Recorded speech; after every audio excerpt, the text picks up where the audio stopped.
So thank you everyone for tuning in to yet another episode in which I talk about issues related to public transportation. And I feel like every couple of weeks or every couple of months, I circle back to the topic that I'm actually doing for a living, by which I do not mean construction costs. Construction costs are the topic that I did for a living for, I hope to do, and it would turn out to be almost 3 years.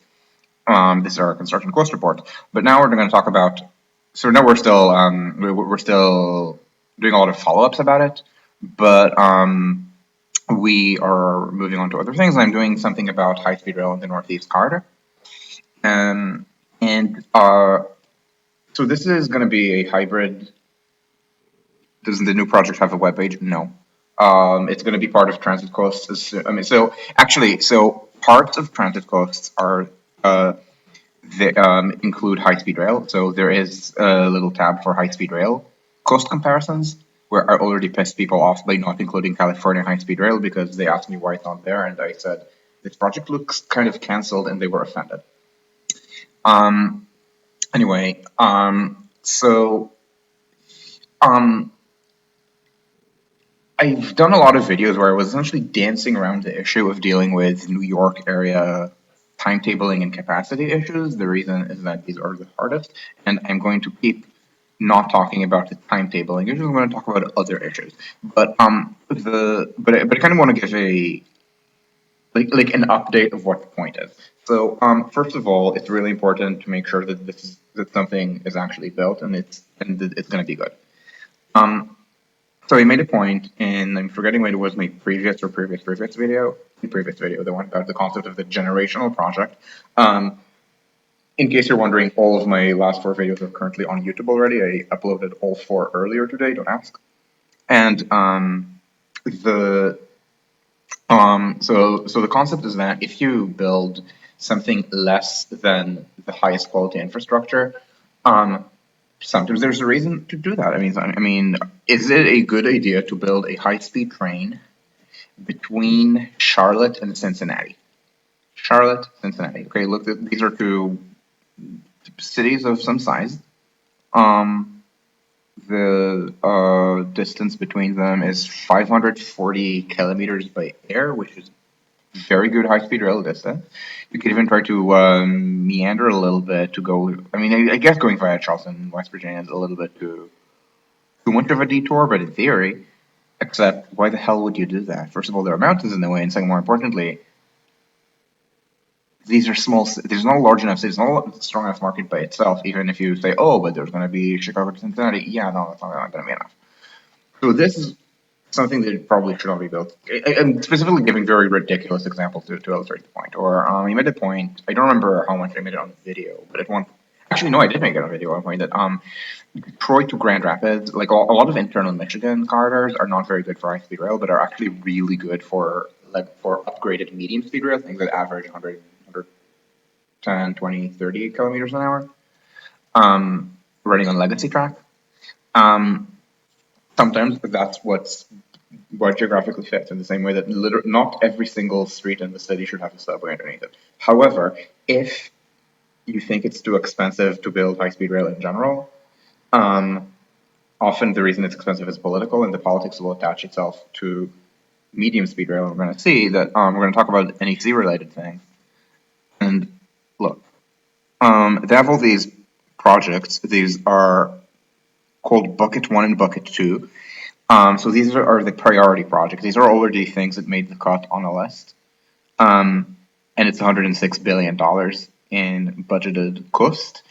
And these are not even high speed rail. So the plan is to do this, and I think even maybe a little bit more to get New York, not New York, to get Boston to Washington down to 5 hours, which is 140 kilometers an hour, which is ridiculous. This is legacy rail speed, not legacy rail after $100 billion speed. That's ridiculous. Now, I did want to make a point also that something about average speeds, because there's this kind of high speed rail talking point used by opponents. I've seen it a lot in Wendell talks.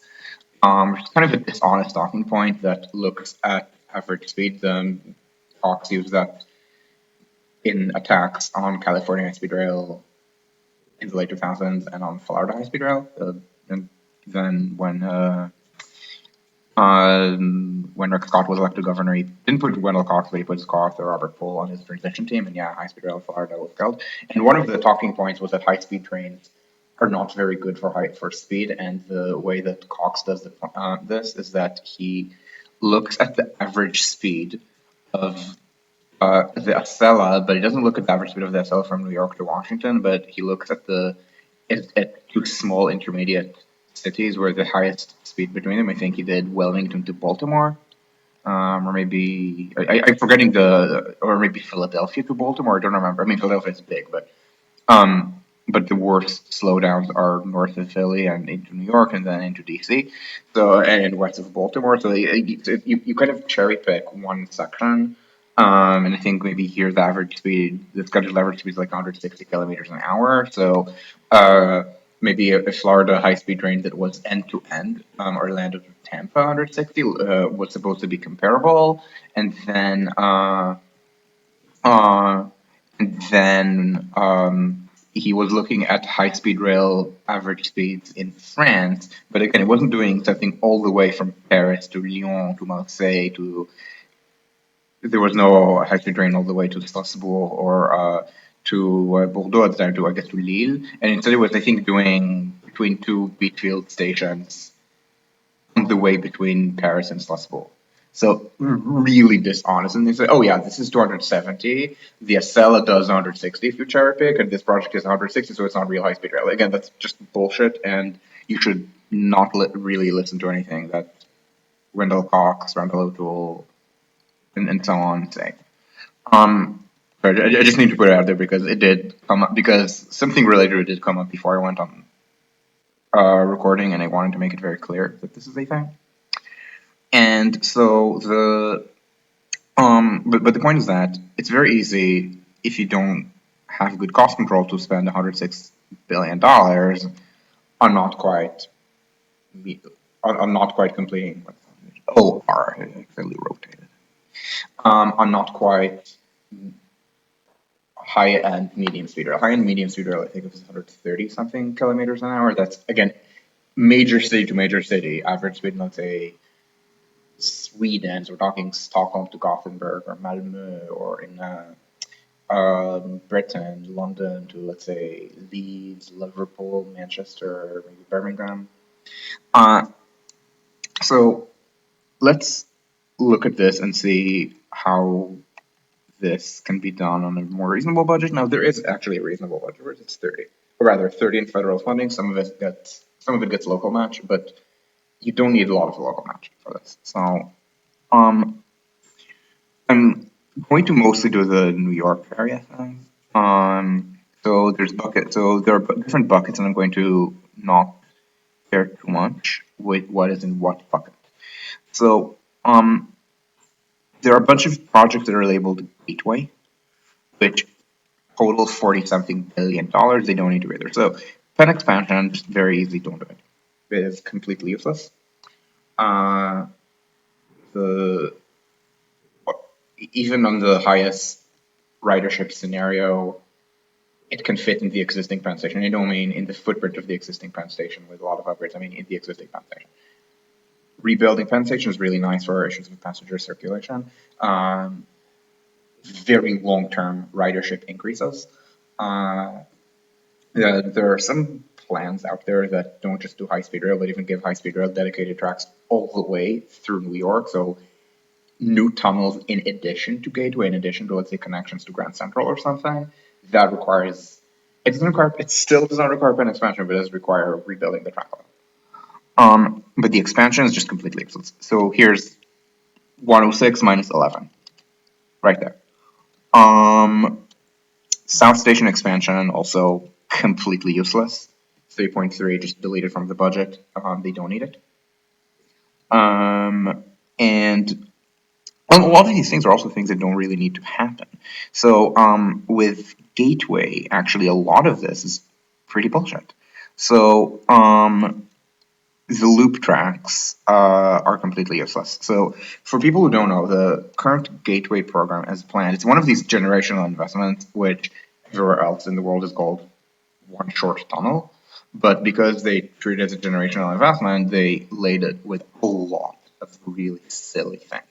So pen expansion is one of them because they've decided that they cannot uh, accommodate the trains on the existing tracks, which again they can. It's kind of a weird thing where if you can't build, you need to optimize your operations. London's actually really good at this because London at this point can't build. Um, and their trains are kind of legendarily small. So what they have managed to do is maximize their ops efficiency. Um, and they're really efficient about it to the point that they don't have the highest throughput in the world because that's Paris, and then the highest is on driverless systems, like in Paris. Some of the newer Italian systems, among systems with the driver, I think Moskva, I think, is number one. It's 39 trains an hour on the Metro in Moskva, and but London is 36 on the Vic.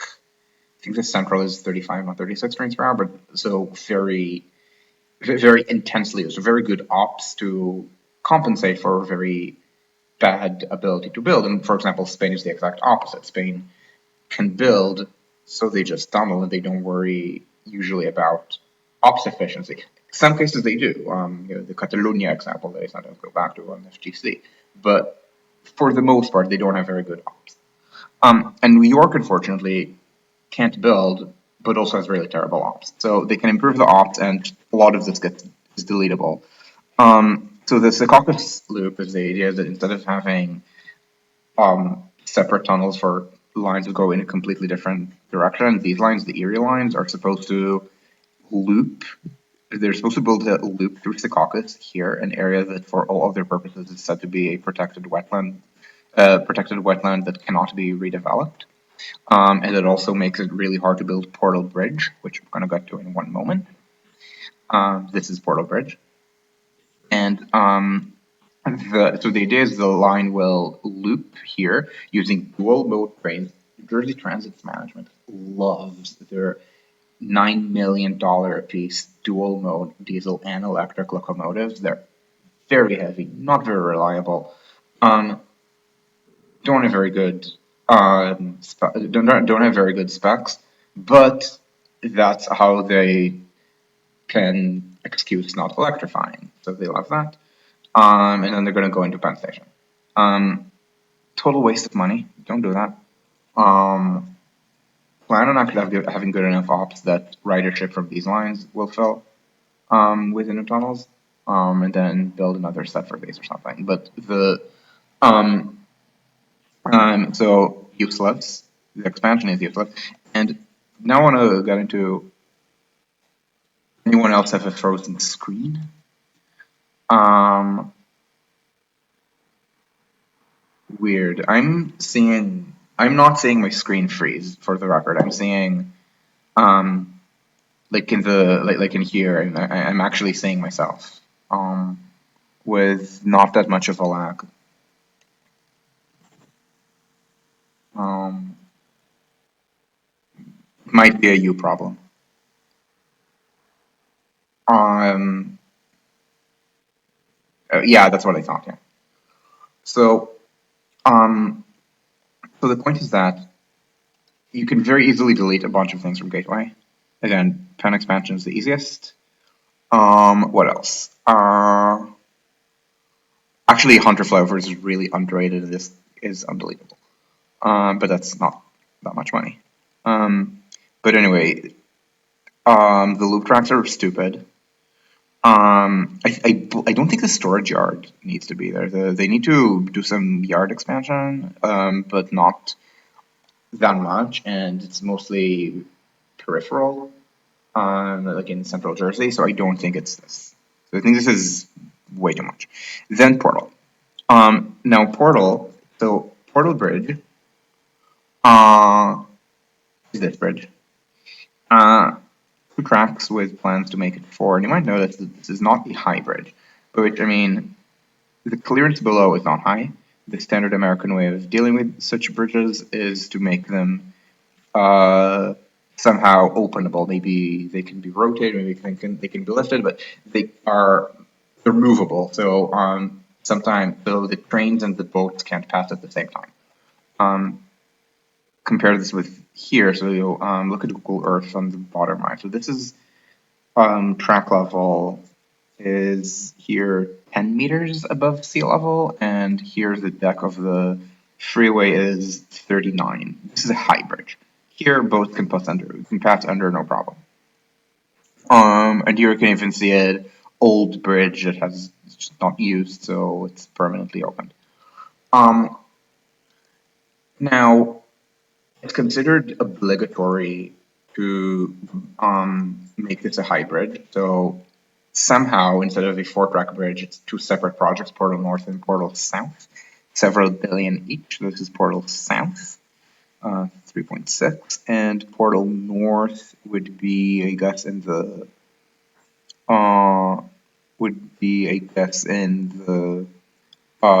in the higher priority bucket, which is why am I saying Portal North? I'm supposed to say Portal North. Um, where is Portal North? Weird. Wait, I'm not seeing Portal North for some reason. Is it just a separate project or something? Like something maybe that's already being done? Let me check this. Now I'm confused. Because of Portal Pi, which sounds like a website for queer people. Okay, so Portal North is already under construction. Okay. Um, and should not have been built this way, but too late, I guess. Um, and so yeah, okay, that's not a high-speed rail project. That's not a project that should be funded as any part of high-speed rail. Um, Again, laser focus on the plan. The plan is reliability. The plan is better transit service, but better intercity and regional rail service. That does not do that. Saying, oh, well, we're helping fix climate change by making us less vulnerable to it while we keep emitting carbon. That's not any kind of transport or environmental policy. No. Um, so anyway, no. So Portal North, I guess, is not here because it's already under construction. Um, the thing is, they can keep this as a low bridge. I mean, they're building it as a hybrid, but they can anchor tracks as a low bridge. Cause so in the United States, it's really weird because instead of having bids on infrastructure, there are priority rules. So, for example, the rule whenever you have train boat conflicts is whoever was first gets absolute priority over the other. There's no notion of coordinated planning. There's no notion of bids for shared resources. It's based on a system of absolute priorities. So if the boats were there first, they have absolute priority. This gets ridiculous in Connecticut, where this is also the case in parts of the state where the only boat traffic is recreational, like here. And the so whenever recreational boaters want to pass, they have to. I mean, not literal absolute priority, but but the railroad is required to give them very regular slots. It can't just be at night because you don't do recreation at night. And so um, thankfully here it's not recreational traffic; it's freight, and by freight it's literally sludge. It's trash boats, not trash into the boats are bad, into the whole trash, the whole sludge from upriver to downriver. That's all. So this is stuff that can be done overnight. Just have a conversation with the counties, something or other, and make sure the boats only come at night. The county should receive for its effort $0. Like if you want to do absolute priority, this is important national infrastructure. This is bullshit. Like at some point, like if you're not bidding, you should use the fact that all of these but that all of these agencies are, at the end of the day, work for the federal government. And so this is something that can be done at night. Like you don't need to you absolutely do not need to ever open this during service. So you can keep it all over. Again, high bridges are better, but not when the cost is 3.3. Remember, they're not 3.3, 3.6. Remember, there is an amount of money for Northeast Corridor intercity rail improvement. It's $30 billion. Can it be done? Can something that's actually recognizable as high-speed rail, which for me means 4 hours or less, maybe even 3.5 hours, three is aspirational. Can it be done? Yeah, it can. But again, don't waste the money. You don't like the United States can't remember a country that can't build should make sure that when it does build, it doesn't build bullshit. This is bullshit. Um, so you do all these things, and suddenly you don't need all of the extras. You don't need this. I think this is the part that they actually need the midline loop. Is the stuff in is the extra turn back space in New Brunswick. But you don't need this. Yeah, sorry, this you need. You don't need this or this. I do not believe you need this. Pin Camden connector. It's pretty bullshit. It's small, but it's also small bullshit. Um, this is bullshit. Um, what else? This is not that big, but it's complete bullshit. Um, again, the bridge replacement projects don't do them. This is completely useless. The expansion of Union Station. Um, reconstruction at Ben has some benefits, but not enough to justify 7 billion. Some elements, maybe some specific concourses, like the central concourse, I think is useful, like that widening, but don't spend 7 billion on this. Don't. Um, so just a lot of these things can just be deleted rather painlessly. And this is good because if you can delete things rather painlessly, the more of this you delete, the district plan, again, bullshit, don't do it. Um, why do they think it costs $530 million to replace catenary over 4 tracks for in Pennsylvania and Delaware? I don't know the length of this, but we can upper bound it because most of the tracks are not in Pennsylvania or Delaware. Um, said what? Brill to Landless. We can actually check where Brill.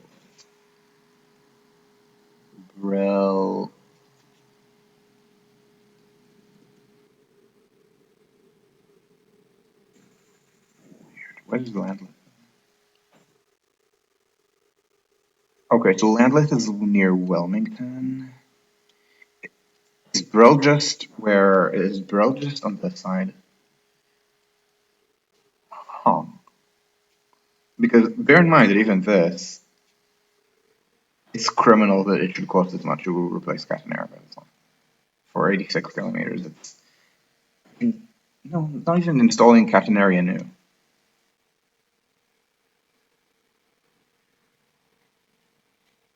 Yeah. Um, yeah, that's actually a pretty. I mean, it's also why often people build tunnels and not bridges.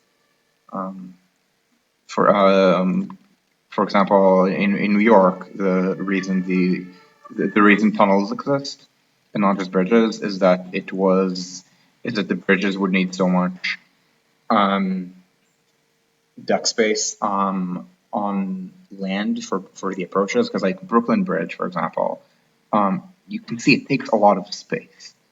Um, and this is the narrowest part of the East River, basically. And Manhattan Bridge, I guess, also. Um, and when they wanted to add more bridges, for example, when they wanted to build tunnels, the battery tunnel, Robert Moses wanted this to be a bridge. The feds did not allow it because a bridge would have had to demolish a lot of lower Manhattan um, in order to build the approaches. And now, this was the 1940s, I believe, so urban renewal was viewed as a positive thing, but you don't randomly destroy parts of the city. You destroy parts of the city that you consider to be blighted or slums. Now, Here, this was the Lower East Side. It was okay. This was very legendarily poor, but you don't do it within the middle of the central business district. And you might notice that the skyscrapers go to the water's edge. So they would have had to they've had to destroy the entire battery, and that might still not have been enough. Now, Robert Moses, complaining that the federal government once told him no, decided to be vindictive. The New York Aquarium used to be here. He moved it from the battery to its present location in like Coney Island, um, which is very far away. Now, at the time, maybe Coney Island was like a more intact recreational zone than it is today. But even then, it was kind of on the moon. And I don't just mean Luna Park. I mean, what's far. And so this was Robert Moses being vindictive. But something similar would then happen with the Mid Manhattan Expressway. So there were two freeways through Manhattan that Robert Moses failed to build. The first was Lower Manhattan Expressway. This was the more famous case where he failed to build a freeway. This actually was in line with the urban renewal philosophy at the time. Again, you absolutely demolish blocks in poor neighborhoods. And so the idea would have been to connect the Holland Tunnel with the Manhattan Bridge here and the Williamsburg Bridge, involving demolition of a lot of blocks in the middle and through the village and Soho. However, what Moses did not anticipate was that the area was already not a slum. Essentially, I wouldn't say boomer mentality, and I mean boomer is like not the range of years of birth, but the age. But this is something that hadn't happened before. The village was basically the first neighborhood in the modern world to ever gentrify. So at the time, it was not believed that neighborhoods could gentrify unless there was top-down urban renewal. So it was considered that neighborhoods can decline spontaneously if the wrong kind of people move in.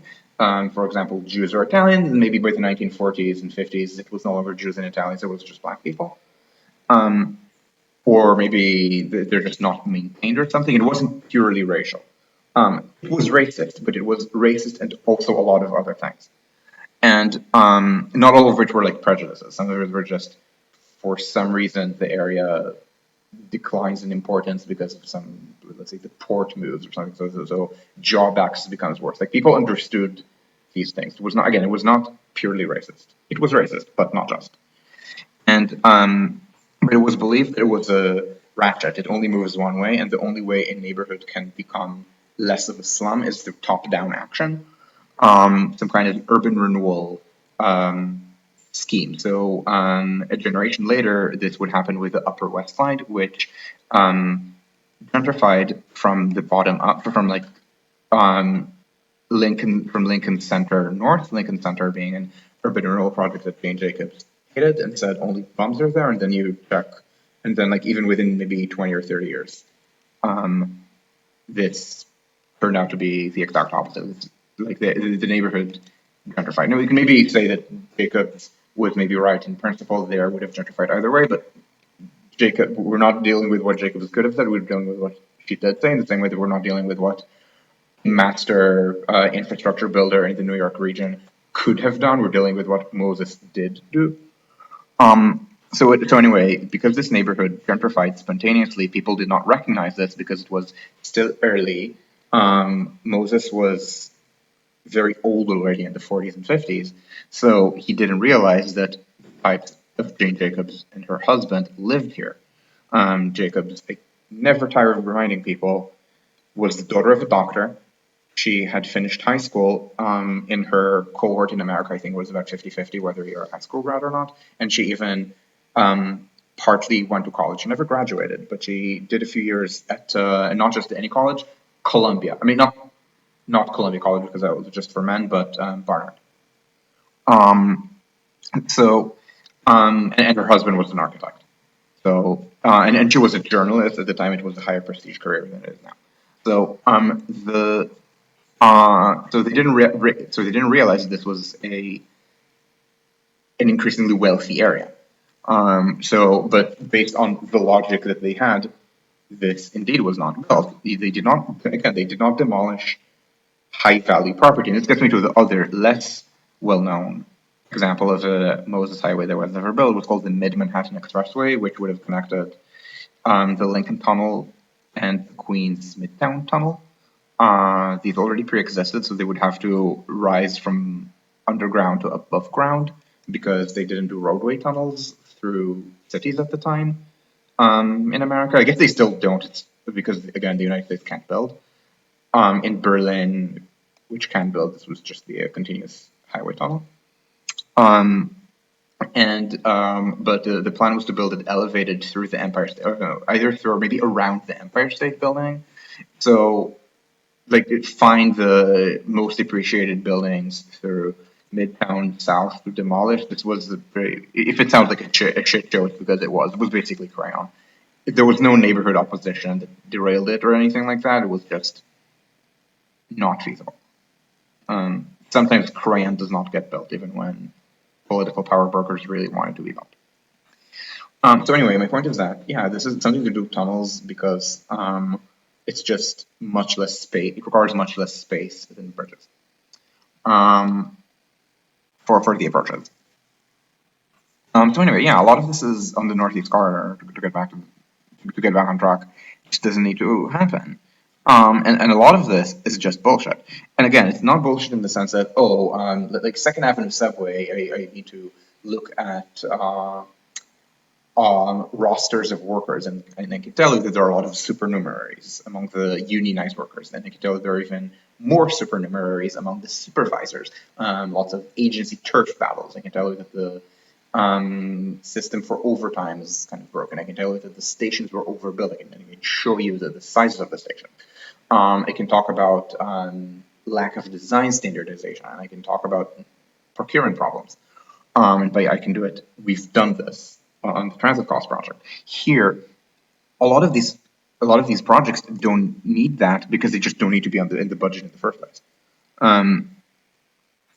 It's most of display costs, to be very clear. Right, because of this, out of this 106, I can tell you very easily that, let's see, no, not here. And it's just going to be the easiest things. So the 200, 3.3, everything on the Springfield line is just complete bullshit. The station platform replacement should be about free.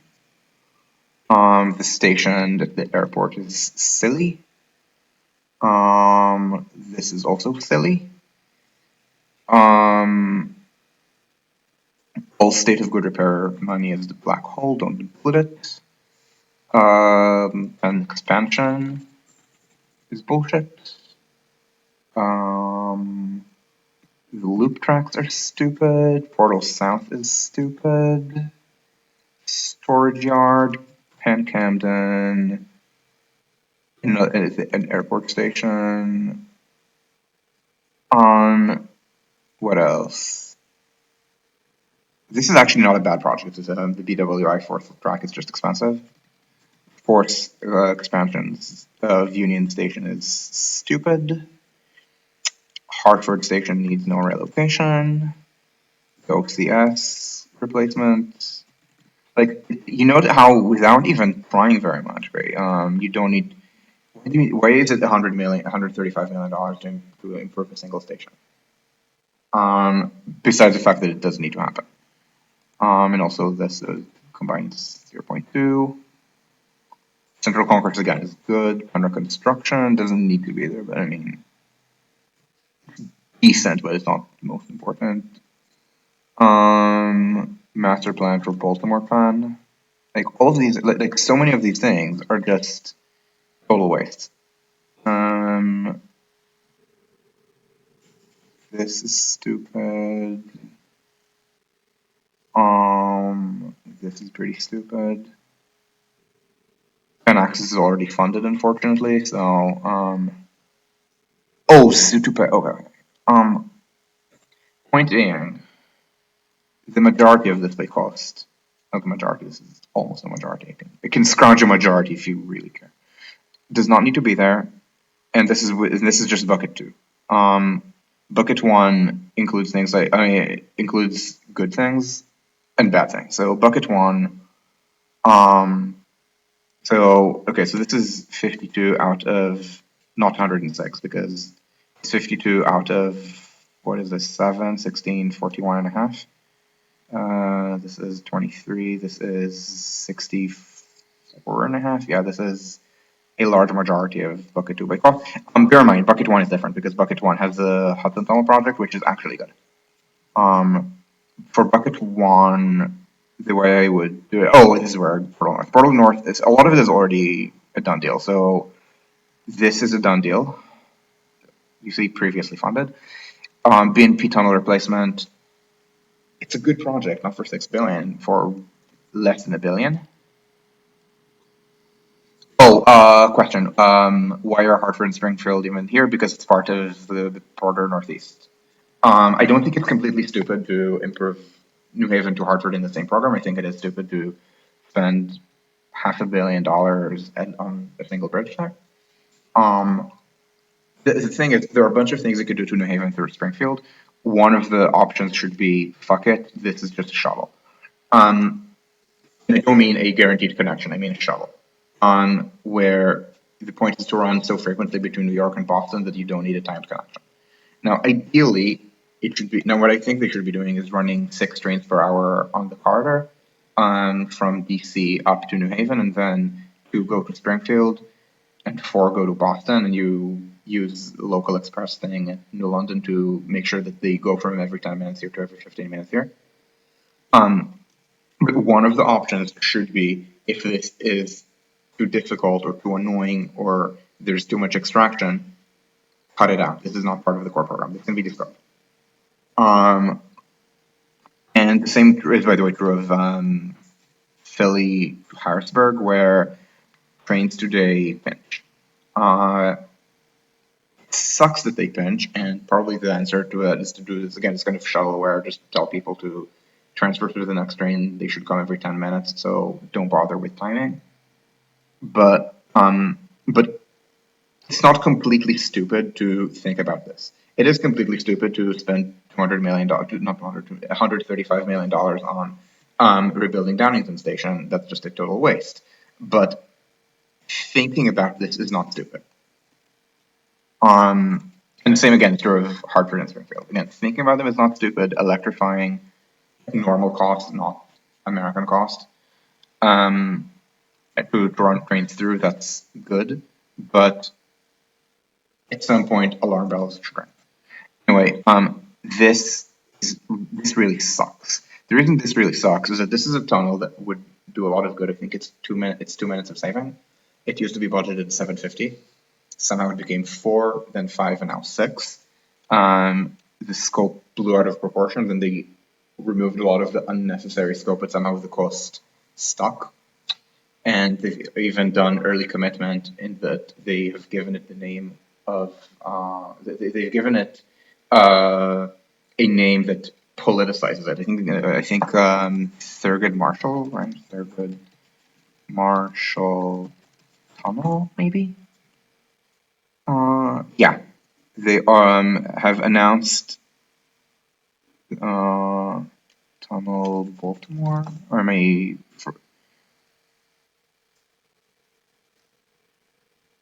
just not remembering the name of the civil rights hero? Frederick Douglass, not Thurgood Marshall. Different century. Different civil rights hero. Different century. And yeah, they've named it after a civil rights hero. Even a solid person to name infrastructure after, but after it's built, not before. Because when you name something after Frederick Douglass, not Thurgood Marshall, Frederick Douglass, what you're saying is this is important civil rights. And to attack the tunnel is to attack civil rights. And this is stupid. First of all, the tunnel does not advance civil rights in any way. Yeah, the tunnel is built through a black area in West Baltimore, but the tunnel doesn't actually serve the area because there are no stops there. Yes, there's a West Baltimore commuter rail stop, but currently the trains never serve the neighborhood because commuter rail is designed for 9 to 5 white flighters. Now, yeah, there are black people who are going to be able to use the faster trips between Baltimore and DC or between DC and New York, but that's literally every piece of infrastructure on the Northeast Corridor. The tunnel itself doesn't do that. And when you name a tunnel after such a person, what you're saying is this is important to us. We're okay spending $6 billion in it. It is not okay to spend $6 billion on saving about 2 minutes. Yeah, it makes things more reliable. Sure, that's not enough. That doesn't make the 6 billion for 2 minutes good. This needs to not happen, or if it happens, at a much lower cost. So I would say like about $1 billion, or get the fuck out for this.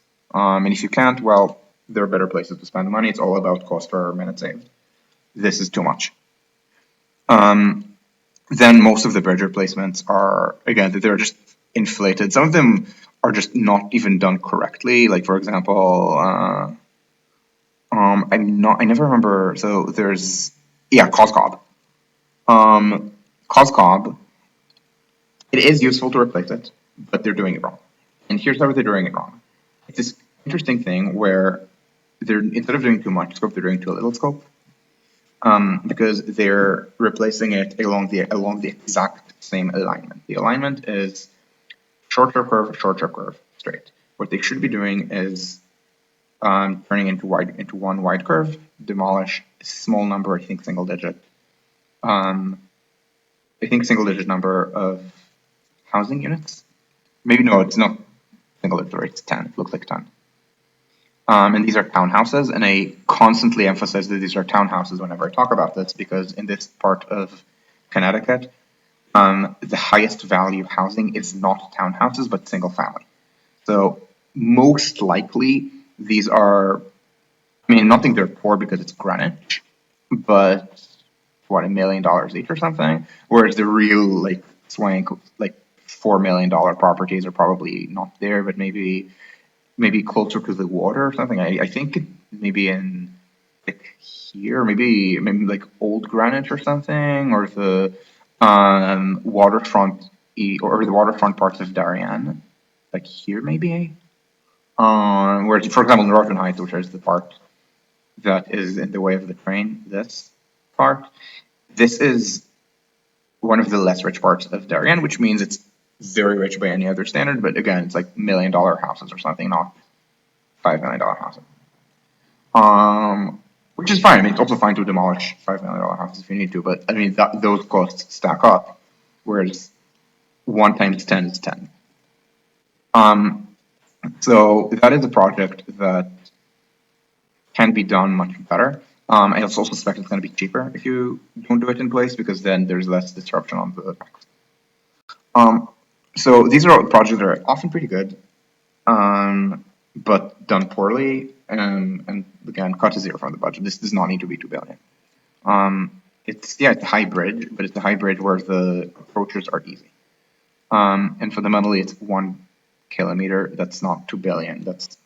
I mean, if you tunneled this and put the Coscob station in a tunnel, that would be probably about 300, 400 million normal cost. So why is the bridge $2 billion? Why? All these questions that they are not asking because they just let the budget grow, because that's what happens when you don't build high-speed rail. The political bullshit attaches to the next best thing, which is, in this case, medium-speed rail. And by the way, I just want to say something about Portal for a moment. With Portal, the issue with the high bridge is that I think they're reticent to make it a bigger berm, because this is genuinely wetland. I mean, genuine wetland. It's okay to build a loop through, apparently, with diesel trains, but even then, I mean, it's not $3 billion, $3.5 billion to bridge this, even a high bridge. I'm sorry. And yeah, it's these projects that keep accumulating requirements, and nobody actually looks at them and says, no, it's not going to happen. Too expensive. Yes, this is correct. They want to spend half the cost of the Goddard base tunnel on. It's not 1.7. It's, I think, 3. I mean, it doesn't make it. It doesn't change the basic conclusion, but yeah, it's 3, I think, not 1. 1.7, it's from here to here, roughly. I think maybe the existing tunnel is a bit shorter, but the existing tunnel, I guess it starts here maybe. But you can see that the outer end is here, but even then, first of all, this is 2 and not 1.7, but second, the plan for the new tunnel is that the new tunnel has to go a little farther north. So it rejoins the line around here. It's called the Great Circle. It used to be called the Great Circle Tunnel when it was more descriptive and less political. And then the requirements just piled up and nobody said no. And instead of 750, it's 6, except different order of magnitude. And yes, this is how it is ridiculous. And again, a lot of these ridiculous things, good news, can be descoped. You descope you descope everything that costs too much per minute saved. It is not worth it to spend $3 billion on saving 1 minute to the Northeast corridor, even south of New York. That's just stupid. And the good news is that you don't need to. There are better places to save money. A lot of it is stuff that's, the thing is, a lot of these things are not even on this list. Okay, first of all, anything that's called state of good repair, just immediately defund. And then what you do is you instead invest in reliability. And one of the problems is that there are all these models of how timetabling works that never actually question certain assumptions. So for example, one of the assumptions is schedule padding, and it's never really broken down into this is what you need to get schedule padding down to this level or that level. So you can get schedule padding to a very low level. So on fully dedicated tracks, I think the Shinkansen is 4%. It's not fully dedicated because it's JR East Shinkansen, so it's also with mini Shinkansen, but it's largely dedicated. It's 4%. In Switzerland, it's 7%, and this is, I think, what they should be aiming for, the Northeast Corridor. TGV is about 11%. ICE here is 25%. Now, the fact that in Germany it's 25% should raise some alarm bells, because, especially because in France it's 11%, and I highlight this difference because in most cases, Deutsche Bahn is less fucked up than SNCF. SNCF is a more fucked up railway in nearly every aspect of operations than Deutsche Bahn. So the fact that SNCF achieves a certain punctuality with about 11% padding on the TGV, and Deutsche Bahn achieves worse punctuality with 25%, suggests that there's something about how the ITA is operated, like specific to the geography of Germany. In this case, is too much track sharing with slower trains. And I don't mean track sharing in the sense that they keep drawing these timetables between Boston and Providence with timed overtakes. This is not with high performance commuter trains. The high performance commuter trains are not the problem. The problem, rather,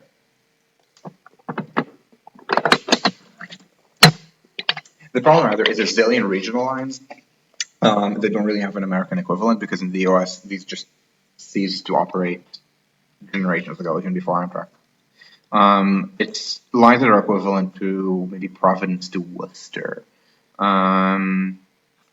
Maybe you take a line from London and drag it inward toward Norway, toward this city, which in Britain, this is Norwich.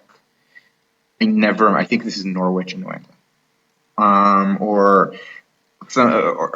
are a bunch of these lines in Connecticut that don't have any passenger rail that some rail fans sometimes want to reactivate, like the airline or something, and the only reason they ever might run is if it's commuter trains to New York. So Waterbury, Danbury haven't been de-electrified because America.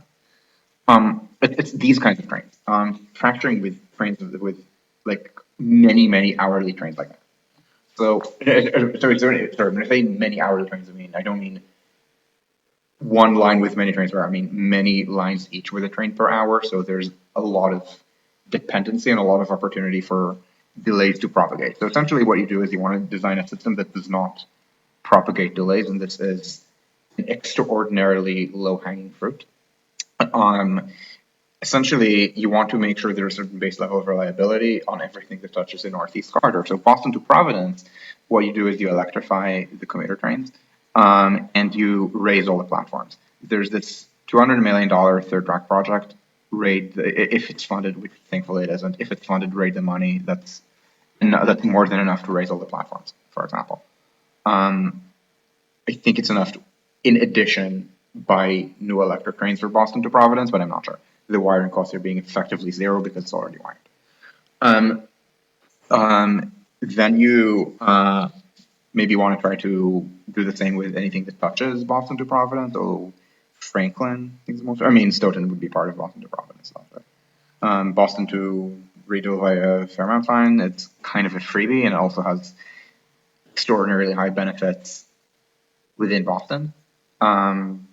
Or the second most important. I think it's the second most important line to electrify after Boston to Providence proper, because the ridership profile here is very local, many stops, so the high performance benefits of electric multiple units are going to be especially valuable. The presence of commuter lines limit the speed of underground lines? Right, my point is that it doesn't, because it's lines that are commuter lines in very large cities and therefore can't themselves be upgraded. The reason this is not done in Germany is that in Germany we're not talking about the Berlin S-Bahn, which never shares tracks with anything other than itself. I think that actually no. I think there's a little bit of track sharing and like one part of the peripheral to all other networks, and it's not within each. I think it's with some regional things. München S-Bahn, I think, shares tracks with intercities at some point, but everything there is designed to make sure that the trains flow through the central tunnel smoothly, because that's how they drag 30 trains per hour through the central tunnel of the München S-Bahn. And so it's not one city's commuter rail network that can be invested in. It's regional rail. And remember, if you're American, you think of commuter rail as trains that only run rush hour, or almost only run rush hour, and regional rail is everything else. But here, what Americans call commuter rail does not have a name because it doesn't exist here. So the urban lines, the equivalents of the lines in New York, Boston, Philadelphia, when activists in America call regional rail, we call these S-Bahn, and then Regionalbahn could be urban rail. Berlin is starting to make its busiest Regionalbahn line a little bit, and it's only a little bit more useful as urban rail or suburban rail. These are lines that connect other cities. So this busiest Regionalbahn line connects Berlin with Brandenburg and the Havel, and then an hourly train continues to Magdeburg. And then in the east, I don't remember when it stops running every 20 minutes, but it runs to Frankfurt an der Oder. I think some trains even go to Cottbus or something. But it's not designed around the commute. It's not, for example, usually there's no peakiness involved at all, because if you are commuting to Berlin, you probably don't live in. Maybe occasionally someone commutes from all the way from Brandenburg, but usually you live closer. So if it's the one busiest regional express line in Berlin, sure you can try to time things with it, but it's many hourly trains. It's these kind of trains that nobody really rode except during the €9 ticket, and I guess that people are gonna get back to them with the Deutschland ticket starting next month. Things like Berlin to I think they changed trains on the way to Leipzig and Wittenberg, Dessau. So it's things like imagine a train from Dessau to Leipzig. Um, Wittenberg to Leipzig. I mean, maybe it's signed S-Bahn, maybe it isn't, but it's an hourly train serving not that large of a city core, serving a town that exists on a map but is not that big, not that much ridership. When all the interstate rail riders in Berlin rode these, this completely overloaded the trains. Yeah. So it's things like that, or maybe intercity things like from Leipzig to Magdeburg. Uh, the so it's not so it's many trains like this. So you can't just target an investment like you can in Boston to Providence, or New York to New Haven, or New York to Trenton, or Washington to Baltimore. It's something much more complex. And in that case, in that sense, the United States is playing on easy mode, um, because the United States is a country of fewer larger cities than Europe. Europe is a country, and I know that technically it's not a country, but you know what I mean. Europe is a country of many medium-sized cities. Um, in France, the median person lives in a metro area of 350,000 people. In the United States, it's either 2 or 3 million, depending on whether you use MSAs or CSAs.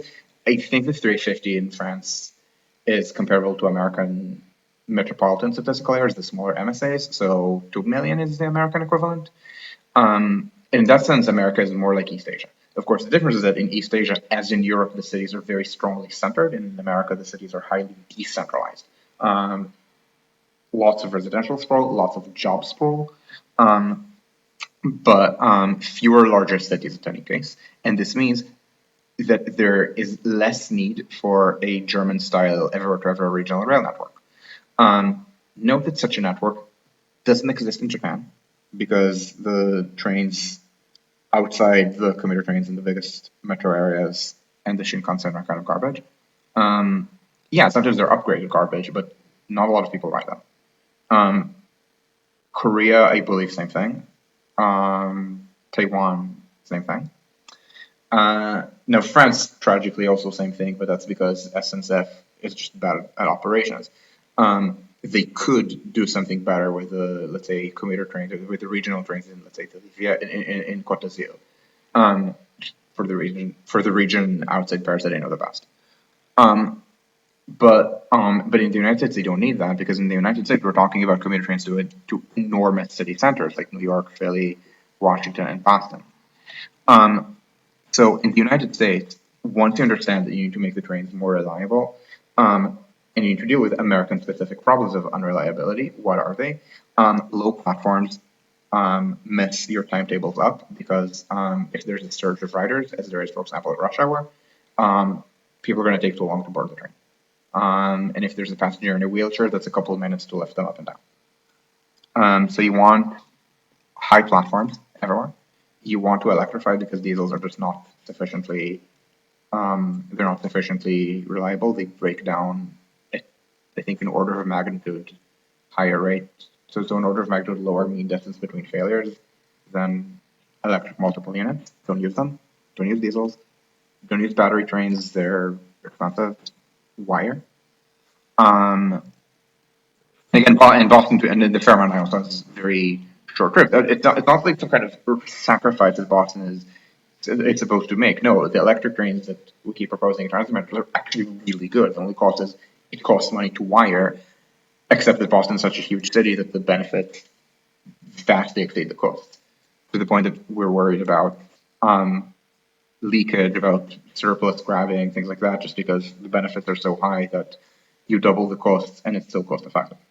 So everyone will want a piece of the pie, and it's important to be able to stand one's ground and say no. You don't get $135 million to rebuild a station. That's stupid. So you do things like Boston to Reedville via Fairmount. You piggyback onto these substations of Boston to Providence. You wire.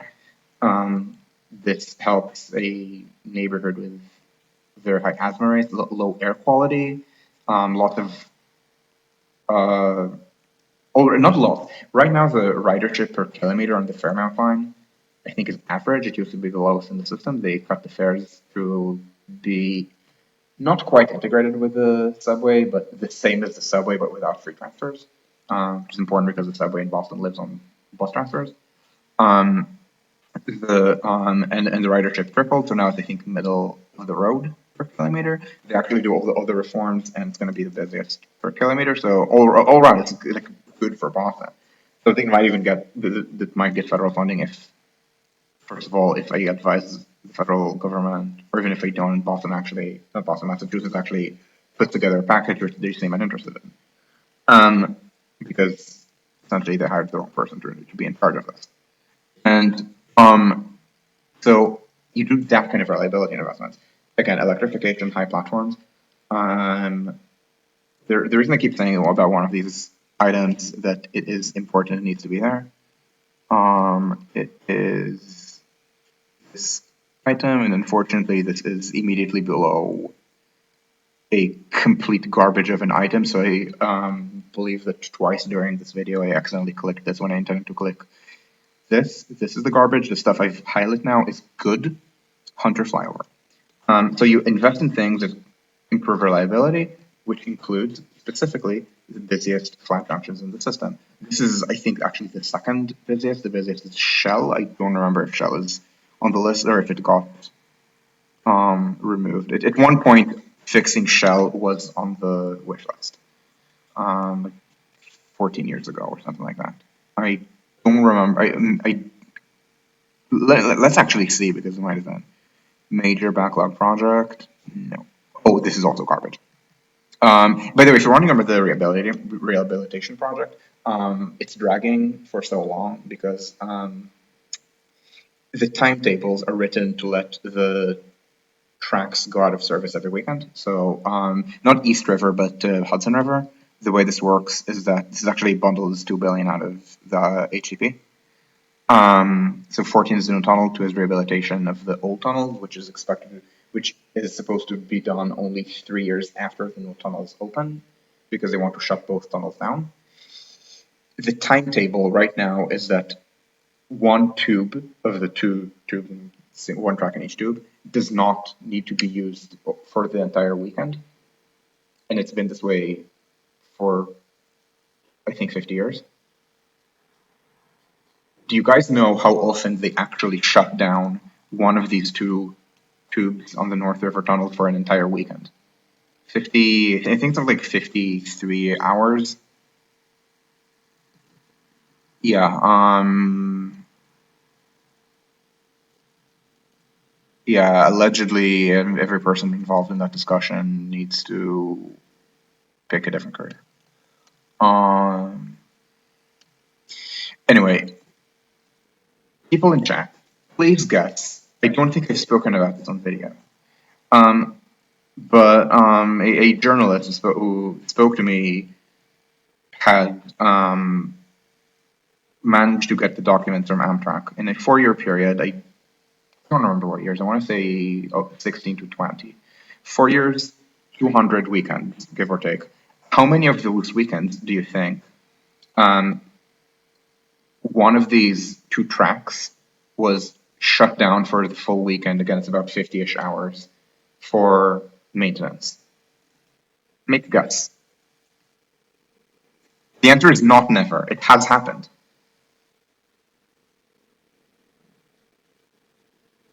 Again, 200 weekends. Make guesses. And bear in mind that I only remember the answer to a small error factor. So you don't need to get the exact number because I don't remember the exact number. Like if you're telling me that if you're going to tell me something like 87 and it's actually 89, I will not remember that it's 89 and not 87 out of 200 weekends.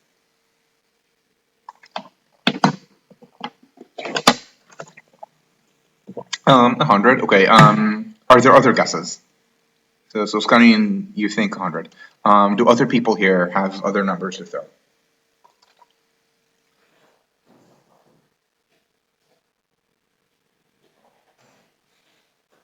Yeah, I'm not saying the tunnels are in good state of repair. I'm saying 4 weekends, 20. All right. Wait, how many people are watching that I should? Okay, it's 11. I don't need to wait that long. Okay. So wait, what is my lag? The lag is 9 seconds. Last call before I reveal the answer.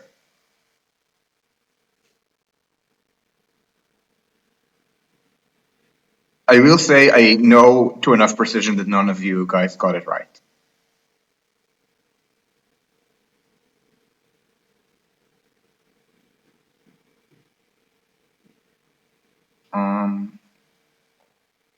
All right. So, oh wow. Yeah. Anyway, The actual number is, I believe, 13. I believe it's 13 in 200. So about once every 3 months, they actually do it. Not all of them are for track maintenance. I think some of them were for other things. I think maybe 4 times were for actual track maintenance, and another for maintenance or anything. But I meant the shutdowns were, I believe, 13 times out of 200. So yeah, um, you don't need to. Here's how you can do it during nights and weekends and not actually delay it by 3 years. Um, yeah.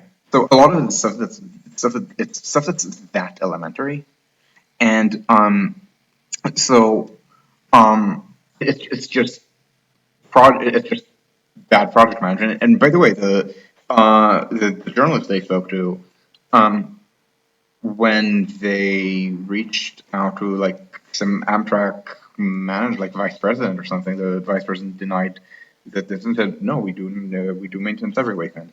They just didn't know. It's not like the manager was lying to the reporter. I think the manager just didn't know. It was just assumed. Um, these are not people who are meaningfully managing their own organizations. It's Are these tunnels older than the L train tunnels? Yes. The North River tunnels opened, I believe, 1908. Because Penn Station opened 1910, and by then both of these were opened. I believe the individual tunnels opened a few years before Penn Station, but only a few, so 1900. And the L is among the colors, among the 9 colors of the New York City subway, the sixth to have been built. The last before the IND, I believe it's 1920s is the tunnel. But yes, these are older than the L train tunnels.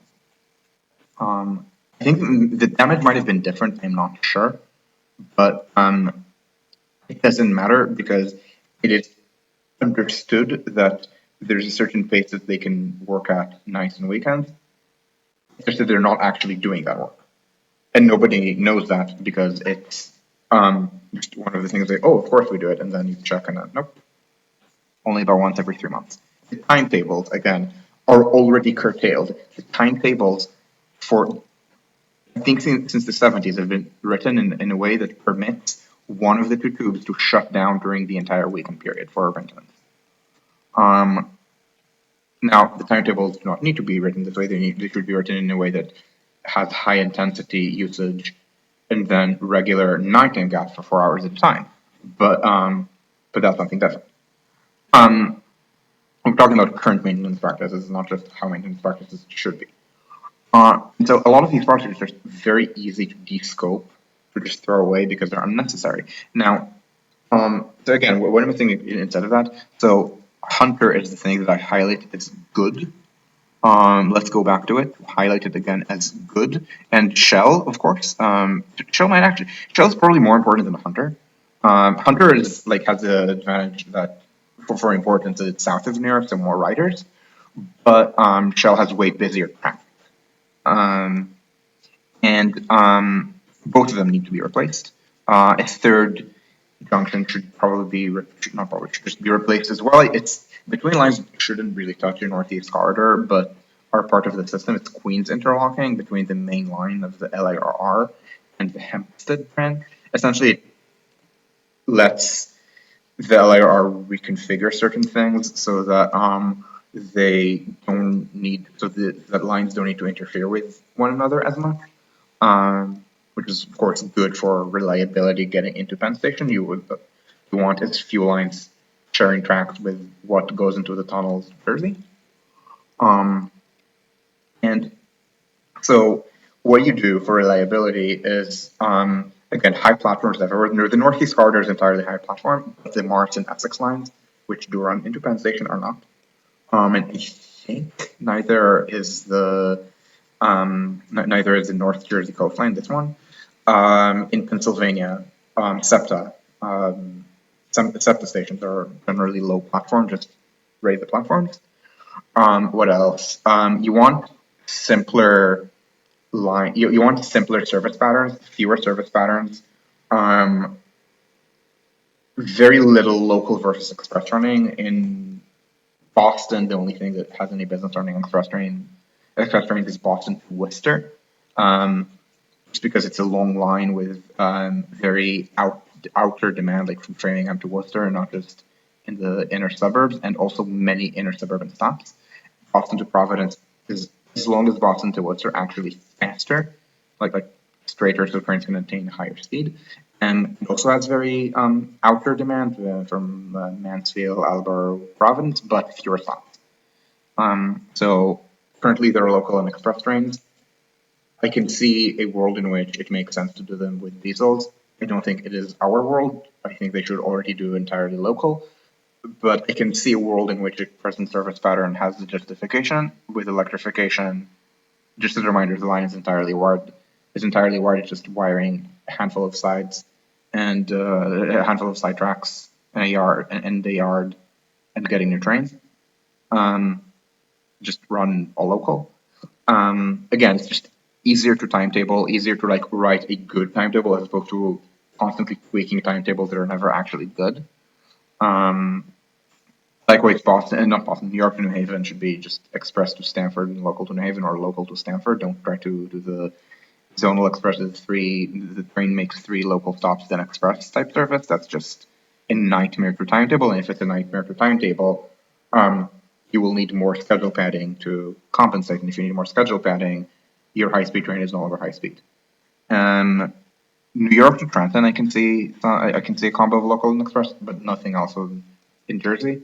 So I don't think that they should be running express trains on the Mars and Essex lines, which is kind of weird because it's a mostly, not entirely, but mostly electrified line, but it has a very inner suburban demand because it goes to the Oranges and to Summit. Yeah, there's more demand from further out from our side and stuff, but I wanted the strongest, I wanted the highest ridership station on the entire Mars and Essex system is South Orange, maybe. Um, well, yeah, because the right. So the New Jersey Transit ideology is that you don't ever electrify unless you need to in order to get to a pass station. And this is also the MBTA ideology about you only electrify in order to use the north-south rail link tunnel, and even then, only for dual modes. Actually, one of the old fact sheets from the pro NSRL people from I don't remember when, not that long ago. I think maybe even from the 2010s, was that it is not needed to electrify the system because they can use dual modes. And it's stupid. The dual modes are going to cost more than electrifying the system. Because normal electrification costs, like in Germany or something, or Norway, the entire Boston commuter network is wired for a billion and change, like 1.1, 1.2, maybe a bit more, because I think I inflated that to, I think I did $20, so by now it's like 1.3, 1.4. And the dual modes were 9 a piece before inflation. So now, no, the dual modes are going to be, I guess with spares, it's going to be also about a billion and change. Um, yeah, and then they're going to have shit reliability and shit performance. But hey, you at least saved $0. Um, yeah, so you electrify, but on the Martin Essex lines, I mean, Martin Essex lines in New Jersey and North Jersey coastline is important to electrify for completion, but other things that also need to happen. Again, high platforms, fewer service patterns, especially in Mars and Essex, which have very drunk service patterns. And of course, and again, I talk about Hunter and Shell. This is because this is important. When you have a very high volume junction, it needs to be grade separated.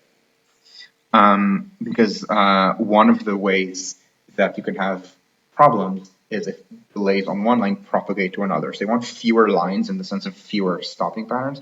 You want to avoid, and you want to avoid opposing move conflict. So the issue with Hunter is that it's a flat junction, and therefore every inbound train from the line, from the from the Raritan Valley line, has to cross. So every inbound, every northbound train has to cross the outbound, southbound, northeast corridor trains at grade. Now this can be timetabled away, but that's easier to do when it's trains running every half hour, not at rush hour for 5 minutes. And so because of that, if a train misses its slot, it delays other trains. and that creates dependency, and this means delays propagate, and this means that for a fixed number of, let's call them initial delays, the actual system-wide delays, there are more of them because they get magnified. So you need to respond with more timetable padding. So you want to reduce padding by building this grade separation. I thought it was 300, apparently it's 400 or almost 400, and the cost was confirmed to me. Like, it's not bullshit. Maybe there's a little bit of bullshit there, but it's not. Oh, yeah, that's going to be done for 100. It's more complex than that. Generally, the really stupid cost estimates are for very big projects like the new tunnels in Baltimore, not the small ones. Bear in mind, the small ones. I mean, a station improvement can bloat because it's a signature station, so local NIMBYs like it. I mean, maybe they're not being NIMBY here, but there's usually are people who are also NIMBY about housing and anything they don't perceive as for them. It's the same people who grab surplus for things they consider signature stations.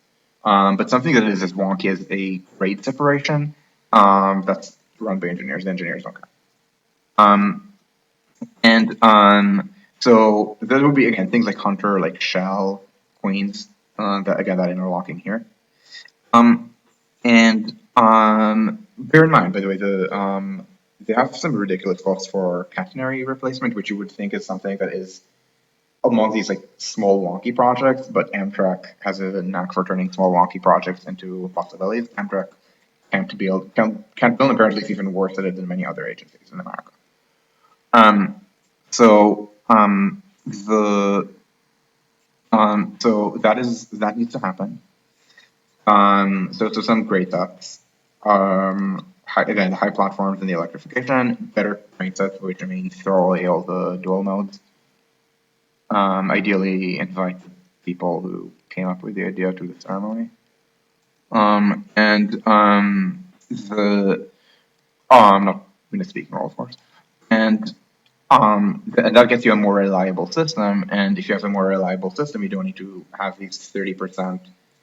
So I said the time to it's padded 25%. The US only looked at it carefully and for the LIR, and I believe it's about 30% padded.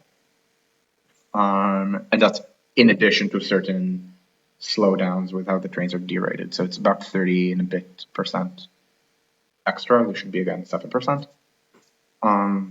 Metro North they've seen it recover. The delays they've seen it recover are huge. And so here's something that I'm gonna say that might be. I don't think it's confidential because it's. I mean, it's as confidential as my Discord server, and my Discord server.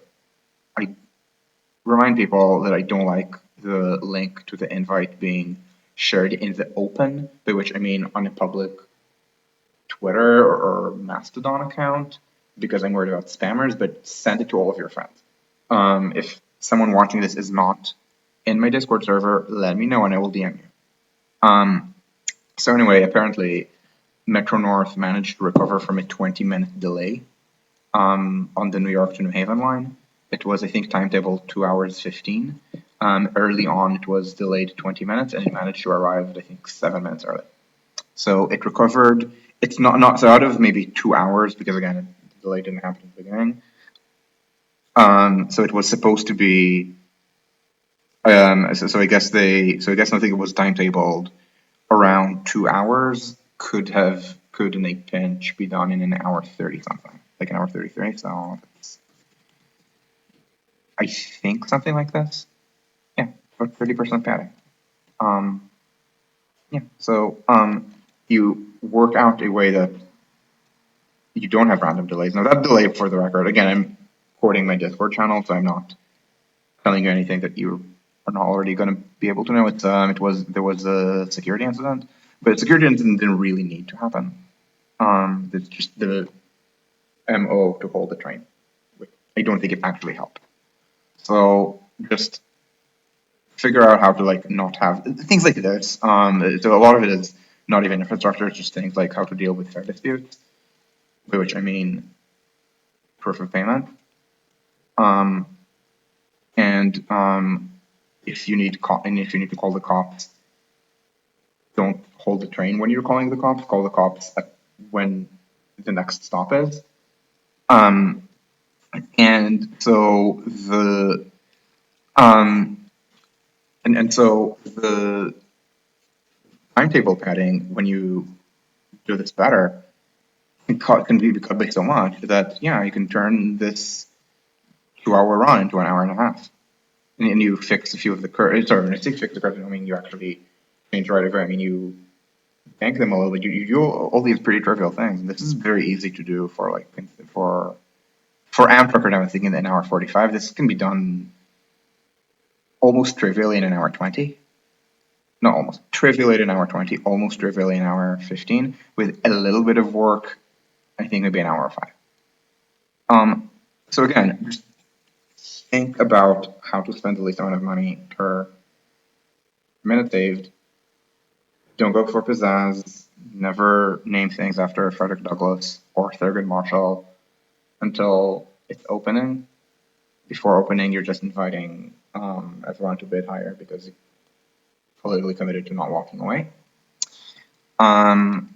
Electrify, build high platforms, fix the worst flat functions. Come up with simpler timetables, so not as many local and express patterns. And like a lot of it is something that's pretty invisible, but with that pretty invisible stuff, you can essentially for free. I don't mean for free as in third because they think third because Americans got used to 117 billion, they will think 30 it's free. No, I mean for like close for like actual free. Yeah, this is going to be a lot faster because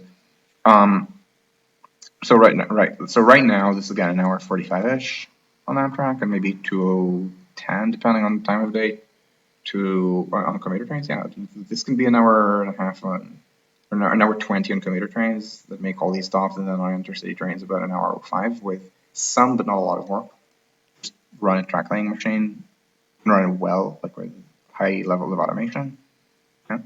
I don't know what, so I think this is already more optimized. This is, I want to say that today these trains are about an hour and a half, New Haven to Providence, maybe. Right? It's like an hour 45. I think the fastest trains are an hour 45, an hour and a half, and then 35 minutes. Or maybe 45 if they're northbound because of timetable padding.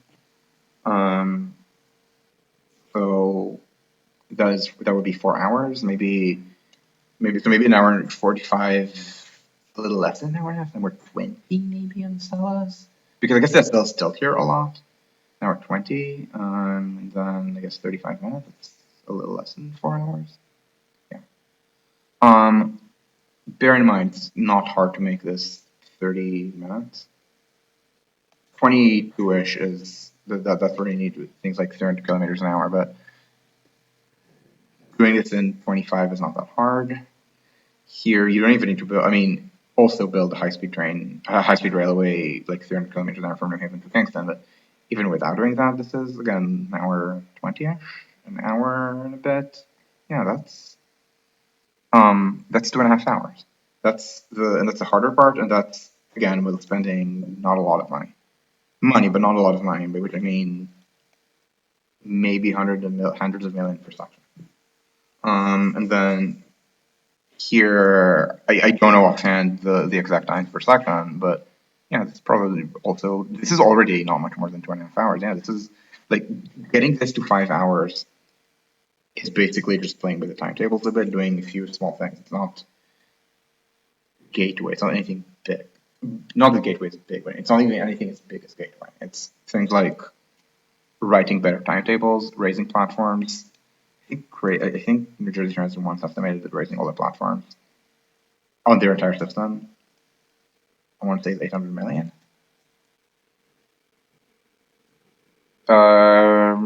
They would get funding, but they would never get enough funding because there was no way Congress was going to give the 50 billion that they think they need for everything.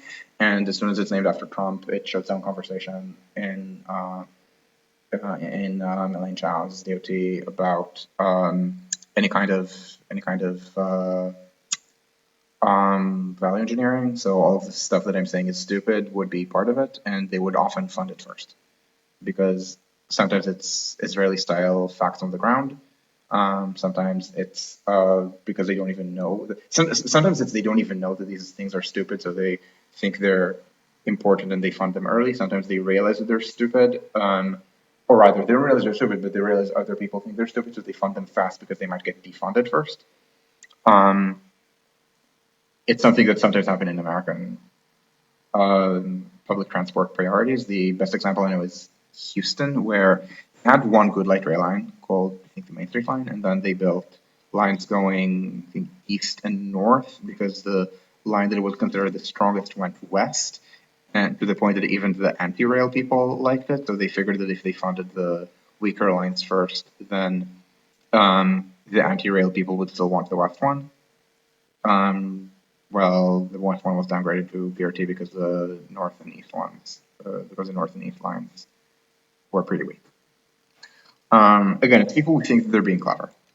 Um, it's usually the sort of people who say this is realpolitik for voting in a way that makes everyone hate them, not even hate them, and not even an I need this person, and it's sad because they hate them. It's more like let's just run them over with a bulldozer. Like a lot of it's just people thinking they're being clever, when they're not, and they're just hurting themselves and every person who relies on them. Um, like a lot of bad governance is people thinking they're being clever. It's like the professors who say things like, "I deliberately make mistakes in class so that I can test the students to see if they find the mistakes, and the students just learn not to trust the professor." And maybe it means that they check things, but no, it just means that they check out of a class, because anything can be wrong. This is a thing. Like there are professors. It's not common, but occasionally, but it is a kind of it's kind of a trope of bad math professors. That they say things. Oh, I knew that I made that mistake. I was only doing it to test you. Um, so the so anyway, thankfully, 5 hours is not 100 and whatever billion. It's I don't even know how many billions it is. By which I mean I don't know if it's more than a billion. Might be, but not by much. Um, Again, stuff like high platforms, again, I guess Boston electrification is 1.1, but that includes North Side and things that just don't touch a Northeast corridor. Know that you're not getting federal Northeast corridor money for wiring Boston to Salem. You should wire Boston to Salem. That comes. I mean, if there's enough money left over, sure, that's on priority Northeast corridor grants because it's not Northeast corridor. So things like that. And then rolling stock is on a rolling basis anyway. Um, Hunter and Shell, Queens, probably. I guess the three of them are going to be probably about a billion total. Um, but they're so helpful. They're so helpful for commuter rail. I would not be comfortable calling them pure high-speed projects, especially not Shell. Yeah, sorry, especially not Queens. Shell and Hunter, sure. And then yeah, just trivial 5 hours, and then there are the things that get you from 5 to 4. Again, that requires more work. Things like doing New Haven to Kingston, that gets New Haven to Providence down with actual high speed trains. That's to less than an hour. So from an hour 20 something, it's like 50 something minutes. So maybe you're saving 25ish minutes from this. So this is probably 120 kilometers through fairly easy territory. Like it's built up, but you're right next to a freeway. Everything there is very well mapped. The things that need to go are freeway adjacent land uses where everyone has an MBA and will go quietly, for a couple million at a time, and it's on many people you need to buy out for a couple million at a time. Very little urban construction, mostly stuff through New London where you're essentially, I won't say twinning with I-95, but you're tripleting with I-95, if that's the word, because I-95 is twinned with itself here. So you go here, and yeah, there's a little bit of demolition required, but I guarantee you none of these is choice real estate. And I just want to be really wild to go in between, but that's more constrained. So probably don't do that. So it's not very difficult construction. So I used to say 25 million kilometers to 3 billion, but that was in the dollars of mid to late 2010s. So I guess in today's money, it's 3.5 billion or a bit more. 4 would be high for this. Not obscenely high, but 4 would be kind of like a higher end maybe, and that saves 25-ish minutes. So benchmark yourselves to that, to what that saves out of, again, the starting number is not the present trip time, which is about 6.5 Boston to Washington, but again, more like five and a bit. So you've got 25 minutes for about 3.5-ish, more like 25, I think. 20. You do some reliability. You do, I shouldn't call them reliability. You do some speed plus reliability upgrades. My favorite is you do an annoying bypass around Rye, Port Chester, and then through Greenwich, and then you hook this directly to the rebuild, and then you maybe can go back here, but that you do it at the same time as you rebuild this bridge, which again should not be $2 billion. That's ridiculous. Like again, a tunnel would be less even with the station, even at New York costs. So figure out what you're doing wrong because you're doing something wrong. And the so this is based on normal L costs, and I mean standardized American cost categories. It's just a lot of it is overbuilding. Like this is going to be about $1 bill. Maybe $1 bill in the dollars of 5-6 years ago, so 1.2 bill, 1.3. Like that's not a lot. With this, maybe 1.5. Yeah. That saves not a lot of time. That saves a couple of minutes, but it straightens. It just makes all the timetabling things almost trivial. It doesn't even run the government like a business. It's like run the government like like a competent government rather than like it's something that you work in on your way to a high paying consultancy gig. It's just that everything that is legible to the consultant is run like shit, so the consultants don't know how Germany builds because Germany doesn't need them, or how Italy or Spain builds because Italy and Spain don't need them, or how Japan builds. Japan doesn't build that well, but I mean, far better than America. Yeah, and so don't do extras if you need. I mean, yeah, it's nice to have high bridges, but not, why the hell is this 3.6? Like this is not a 3.6 bridge. Yeah, I know this is wetlands. First of all, this is very clearly not wetlands, and second, even this, first of all, it's pre-impacted, so you can widen the berm a little bit, and second, that still is not 3.6. I don't know what they're doing that they're saying it's 3.6, but thankfully it doesn't matter that much because it can just ship the sludge overnight. So so a lot of the stuff can just be killed very efficiently as a kind of don't need this type project. But yeah, you can still do for low single digit billion, I guess, because of all these reliability upgrades. Much better reliability and also 5-ish hours Boston to Washington. And then, okay, this is again 3.5 or 4. This is maybe 1.5. Catenary fixes, some curve fixes here. That's by that point you're getting to 4 pretty conveniently. Like this is going to be an hour with this bypass, I think, because it can actually run at higher speed and go around slower commuter trains. So it's like an hour, a little less than an hour.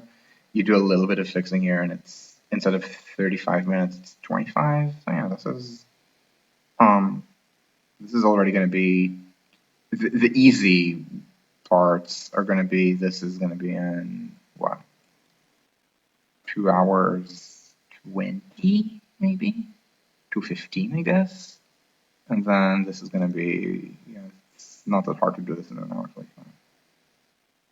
Most of the route is good already, and then you do further work and it's about an hour 35 each. Yeah, I mean none of this is hard.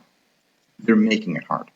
Why are they making it hard? Because they think that it's appropriate to spend 3.6 on a high bridge crossing a not especially wide river.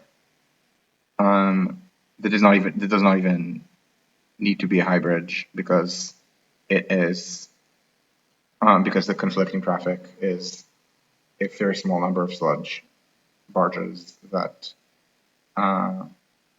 large reports, I don't actually remember if they're larger, that can be scheduled around. Like, it's not hard. Again, they're making it hard because they don't think about cost control very much. Well, there's 30 billion, this is 106, something has to go. Anyway, I'm done, and I'm just curious if people have questions.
Hmm, okay.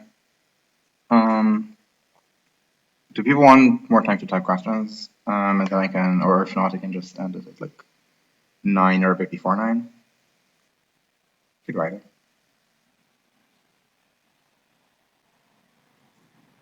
These are, by the way, these links are just older, not older, bigger versions of this 21 pager. Just one page per project that gives you a lot of perfectly useless information, like linear rail in feet or ties. Like, by the way, replacing ties, replacing sleepers, replacing turnouts, well, it's trivially easy. Just to be very clear, like, a sleeper, the machine, so track laying machines replace sleepers automatically. I believe the current ones go half a kilometer an hour. So they do about a kilometer and a half in a 3-hour window at night. That's what in practice they got. And the so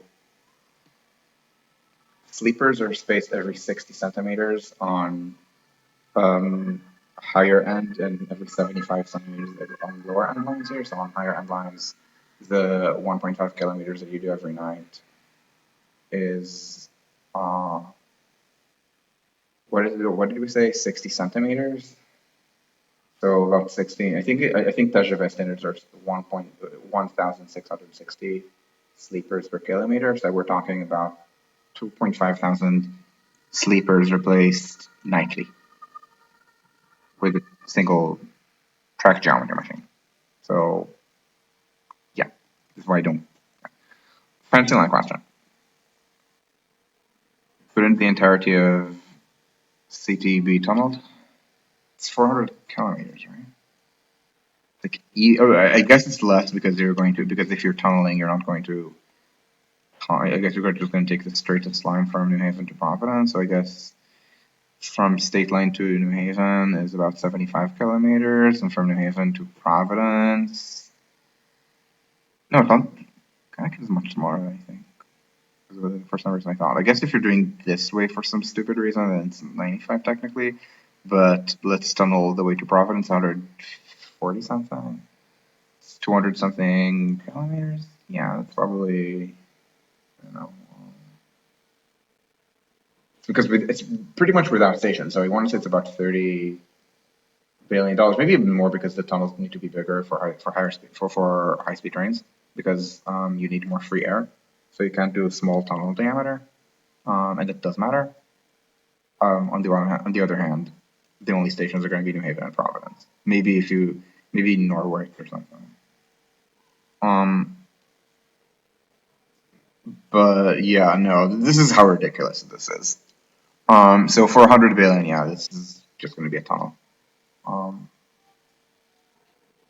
this is how silly all of this exercise is. Entirely about people who can't really build and don't understand that they can't build and therefore don't think how to compensate by, for example, having very good ops like TFL does. These are not TFL people. These people take an average TFL bureaucrat and call him trained daddy. Bear in mind, average TFL bureaucrat is good, but they call him trained daddy. I hope that answers your question. Unless people have emergency questions, I'm going to stop here. And so thank you all for watching. I don't know why there's so much lag. And this might be a slightly repetitive subject, I guess, but I want to talk about the lack of weekend maintenance and what is supposed to be a ready weekend maintenance piece of infrastructure. And again, the fact you don't need the high bridges with that traffic. So it's very easy to just descope a lot of these things. So thank you all for watching. I will see you in the next one about another topic TBD. And thank you, and ciao, ciao.